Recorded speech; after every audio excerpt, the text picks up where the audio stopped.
और अगर वेतन देना होगा तो वेतन कहाँ से जाएंगे, क्योंकि हमारे पास जो बजट है वो उतना ही है, क्योंकि उसको मैया सम्मान योजना में देना है।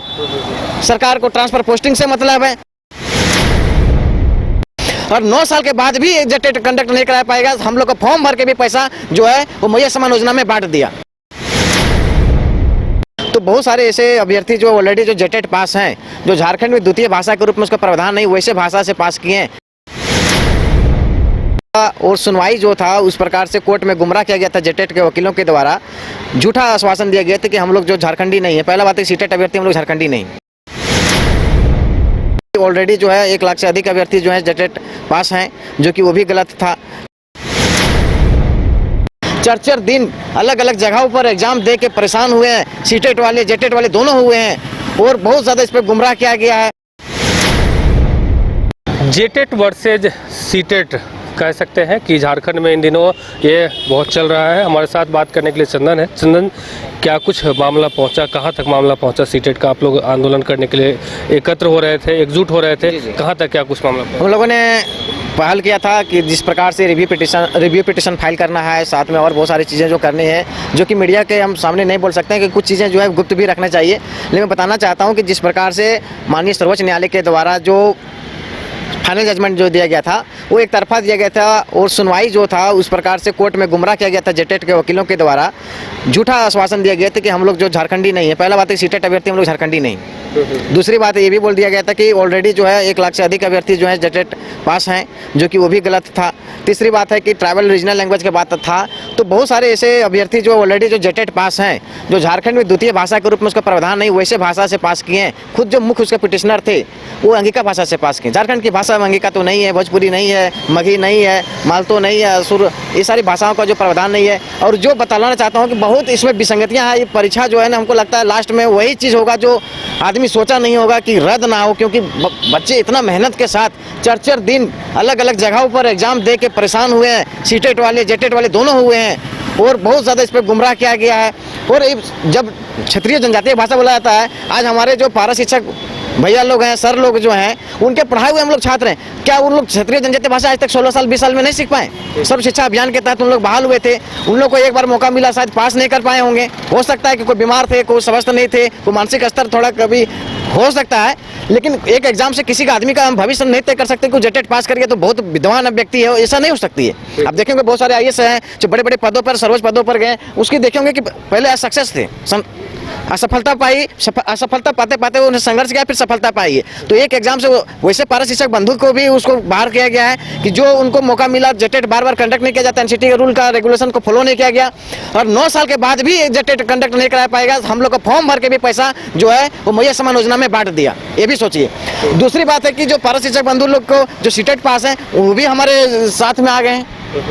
अब क्षेत्रीय जनजातीय भाषा को कौन नहीं जानते हैं? हम नहीं जानते। क्षेत्रीय जनजातीय भाषा में तो मैं पहले से बताया था कि मैं सब्जेक्ट में पोस्ट ग्रेजुएट हूँ, मैं पीएचडी कर रहा हूँ, इससे ज़्यादा क्या सबूत दे सकता हूँ? मैं झारखंडी हूँ, जिस आधार पर उसकी खतियान बनती है उस आधार पर मेरी भी खतियान बनता है।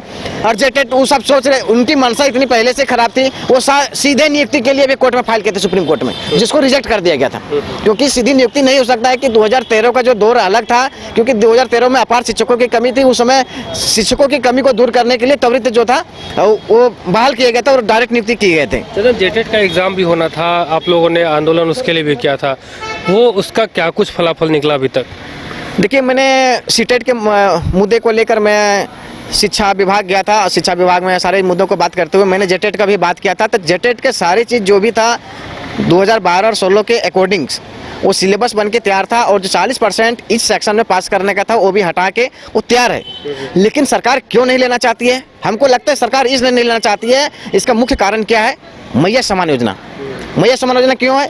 कि अगर हम स्कूलों में, हॉस्पिटलों में अगर हम सरकारी पद को नियुक्त करते हैं तो उसकी वेतन देना होगा, और अगर वेतन देना होगा तो वेतन कहाँ से जाएंगे? क्योंकि हमारे पास जो बजट है वो उतना ही है, क्योंकि उसको मैया सम्मान योजना में देना है। सरकार को ट्रांसफर पोस्टिंग से मतलब है, सरकार को मतलब ही नहीं है कि झारखंड के जो मेधावी छात्र है उसको नौकरी दे, अलग अलग पोस्ट में आए। कभी सीटेट और जेटेट एक साथ लड़ते थे कि कैसे भी करके एग्ज़ाम हो, अब दोनों की राहें अलग हो गई, तो ऐसे में फिर आगे क्या होगा? राहें अलग नहीं, देखिए हम लोग दोनों भाई हैं, एक घर के आदमी हो के हम लोग देखिए सोचे एक गाड़ी में परीक्षा लिखने का, एक सेंटर में हम लोग एग्जाम, ऐसा बात नहीं है कि जेटेट वाला भैया दूसरे सेंटर पर एग्जाम लिखे हम दूसरा एग्जाम, एक साथ गए एक प्रकार। सरकार ने हम लोग को लड़ा दिया ना, सरकार हम लोग को लड़ा दिया। सरकार को जब सीटेट वाला कैलाब करना था तो पहला जो अधिसूचना जारी किया था उसको वापस लेके फिर से करना चाहिए, तो फॉर्म भराना चाहिए। सरकार हम लोग आपस में लड़ा रही है और सरकार इसका मजा ले रही है, इसका पूरा मजा सरकार ले रही है। हम लोग दोनों को लड़ा रहा है और वो नहीं नियुक्ति करने जा रहा है, ना जेटेट का करेगा ना सीटेट का करेगा। और ये अंततः जो होगा वो हर कोई जान रहे हैं कि सरकार ना चाहे कभी वो लास्ट में रद्द हो जाएगा।